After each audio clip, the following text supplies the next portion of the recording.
মধ্যপ্রাচ্য সংকটে সবসময় যেন ধরি মাছ না ছুঁই পানি অবস্থানে বিশ্বের অন্যতম ক্ষমতাধর দেশ রাশিয়া। দেশটির প্রেসিডেন্ট ভ্লাদিমির পুতিন কখন কি করবেন তা বলে কয়ে করেন না। যখন যেটা করা দরকার ঠিক সেটাই করেন।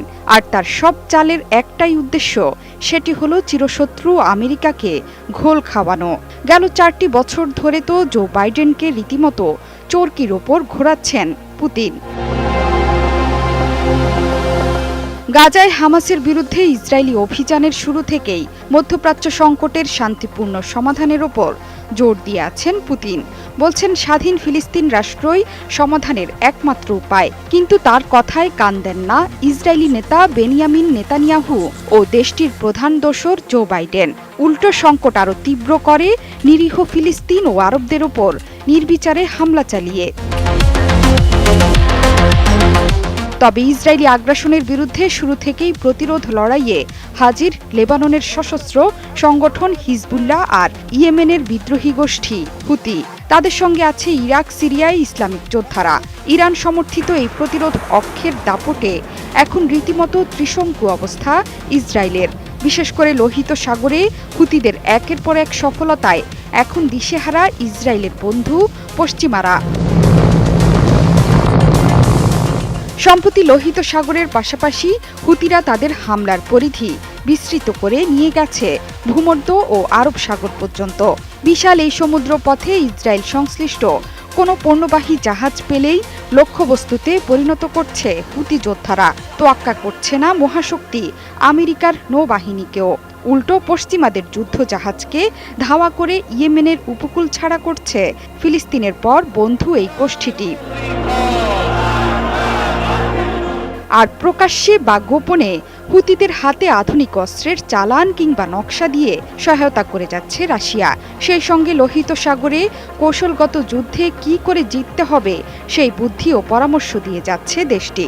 সম্প্রতি মধ্যপ্রাচ্যে রাশিয়ার বিশেষ দূত মিখাইল বোগদানোভের সঙ্গে লোহিত সাগরে চলমান সামরিক অভিযান নিয়ে আলোচনা করেছে ইয়েমেনের এই সশস্ত্র গোষ্ঠীর একটি প্রতিনিধি দল।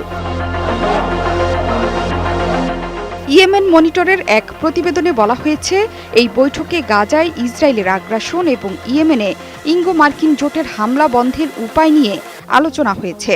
এ সময় হুতি কর্মকর্তারা জানিয়েছেন, লোহিত সাগরে একমাত্র ইসরায়েল সংশ্লিষ্ট জাহাজে হামলা করা হচ্ছে, অন্য কোনো দেশের জাহাজকে লক্ষ্যবস্তু করা হচ্ছে না।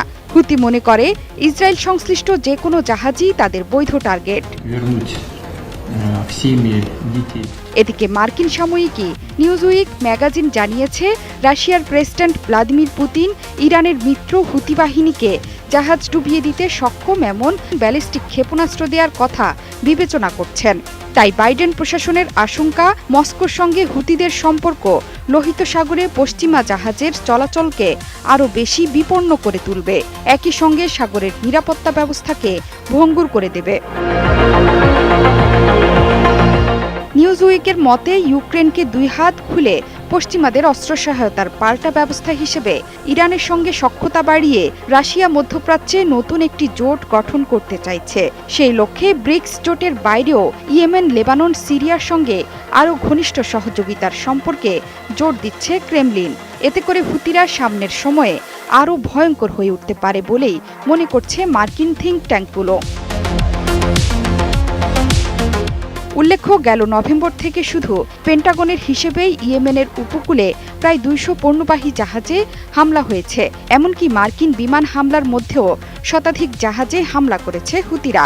গত মার্চে রুবিমার ও টিউটর নামের 2টো জাহাজ ডুবিয়ে দিয়েছে। একটি জাহাজে বিস্ফোরক বোঝাই মনুষ্যহীন বোট দিয়ে হামলা চালানো হয়েছে। আর ট্রু কনফিডেন্সে আগুন ধরিয়ে দেয় হুতি যোদ্ধারা। জোহরা চৌধুরী সেতু, 71।